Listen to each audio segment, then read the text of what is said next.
ఇప్పుడు మీరు మాట్లాడుతున్న ఈ టాపిక్ సంబంధించి సిరి గారు, అనేక వీడియోలు మనం చేసినప్పటికి కూడా స్టిల్ ఇప్పటికి కూడా అబ్బాయిలు చాలా సఫర్ అవుతూ ఉంటారు. 498 అన్నటువంటి ఈ కేసుకు సంబంధించి నన్ను అనేక మంది సంప్రదిస్తూ ఉంటారు.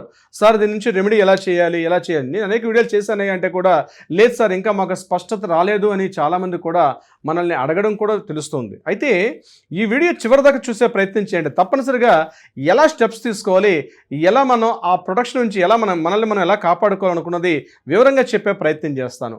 ముఖ్యంగా గుర్తుపెట్టుకోండి 498A లేదా BNSS 85 అంటారు దీన్ని.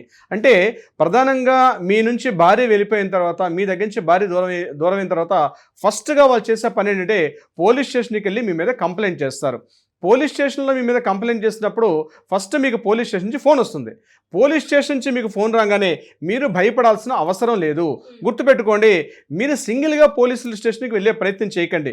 మీరు కానీ, మీ పేరెంట్స్ కానీ, మీ బంధువులు కానీ, మీ సిస్టర్స్ కానీ, మీ బ్రదర్స్ కానీ వీళ్ళ మీద కంప్లైంట్ వస్తుంది. మీరు పోలీస్ స్టేషన్కి వెళ్ళే ముందు తప్పనిసరిగా ఒక అడ్వకేట్ని కూడా తీసుకెళ్లే ప్రయత్నం చేయండి. అప్పుడు ఏమవుతుందంటే అక్కడ పోలీస్ డిపార్ట్మెంట్లో ఉన్న SHO గారు మీ మీద రకరకాల ప్రశ్నల వర్షాన్ని కురిపించే ముందు మీరు వాటిని ఫేస్ చేయాలంటే తప్పనిసరిగా మీ దగ్గర ఒక సీనియర్ అడ్వకేట్ మీ పక్కన ఉంటే చాలా వరకు ఫేస్ చేస్తాడు. That is the rule number 1. గుర్తుపెట్టుకోవాలి, మీరు సింగిల్గా అలోన్గా ఎప్పుడు కూడా పోలీస్ స్టేషన్కి వెళ్ళవద్దు. మీ మీద కంప్లైంట్ ఉంది అని మీకు ఫోన్ కానీ వస్తే ఇది మీరు తీసుకోవాల్సిన ఫస్ట్ స్టెప్. రెండోది గుర్తుపెట్టుకోండి, ఇది యాక్చువల్గా కాగ్నిజబుల్ నాన్ బెయిలబుల్ వారెంట్ అయినప్పటికి కూడా అంటే ఏంటి, ఇది మిమ్మల్ని ఇక్కడ సుప్రీంకోర్టు కొన్ని సందర్భాల్లో చెప్తుంది అరెస్ట్ చేయకూడదు అని చెప్పి. సో నేను 3 పాయింట్లు చెప్తాను. ఆ 3 పాయింట్లు మీరు step by step, step 1, step 2, step 3 3 చెప్తాను. ఆ 3 ప్రాబ్లమ్స్ని మీరు ఎలా స్టెప్స్ని ఏ స్టెప్ని తీసుకుంటే మీరు సేఫ్లోకి వస్తారో నేను చెప్పే కంటెంట్ని బట్టి మీరు ఆలోచించుకోండి. ఫస్ట్ వన్ మీరు ఏంటంటే పోలీస్ స్టేషన్ మీకు వచ్చి మీ మీద కంప్లైంట్ వచ్చిందనగానే మీరు వెళ్ళండి. దట్ ఈస్ అ రూల్ అయిపోయింది. ఇప్పుడు మీరు స్టెప్ 1 ఏం చేయాలి, మీ మీద FIR నమోదైంది, మీ మీద ముందుగా కౌన్సిలింగ్కి పిలిచే ప్రయత్నం చేస్తారు.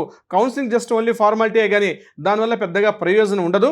ఫస్ట్ మీ మీద కంప్లైంట్ వచ్చింది అంటే మిమ్మల్ని అరెస్ట్ చేస్తారా అని చాలామంది భయపడుతూ ఉంటారు. గుర్తుపెట్టుకోండి, సుప్రీంకోర్టు అనేక సందర్భాల్లో చెప్పడం జరిగింది 498 లేదా 85 BNSS ఎప్పుడైతే మీ మీద నమోదవుతుందో ఇది వరకట్న వేధింపులు, క్రూయల్టీ, మిమ్మల్ని మానసికంగా శారీరకంగా వేధింపులకు గురి చేస్తున్నారు అనేది సంబంధించింది. కాబట్టి ఇది స్టేషన్ బెయిలబుల్. అంటే ఎలా ఉంటుంది, మిమ్మల్ని FIR నమోదవగానే మీరు టెన్షన్ పడకండి, మీతో అడ్వకేట్ ఉంటారు. అడ్వకేట్ను కూడా మీరు తీసుకువెళ్తే అడ్వకేట్ అక్కడ డిపార్ట్మెంట్ పోలీస్ స్టేషన్లోని SHO గారితో మాట్లాడతారు. 41 CRPC నోటీస్ తీసుకుంటారు. అంటే ఏంటి, ముందస్తుగా మీ వివరాలన్నీ కూడా నమోదు చేసుకుంటారు. స్టేషన్లో ఎప్పుడు పిలిస్తే అప్పుడు వెళ్ళి మిగిలిన వివరాలకి మీరు సిద్ధంగా ఉన్నట్టు. అంతే తప్పించి మీ మీద మ్యాక్సిమం అరెస్ట్ చేసే విధానం మాత్రం రెగ్యులర్ కేసుల్లో అయితే లేదు.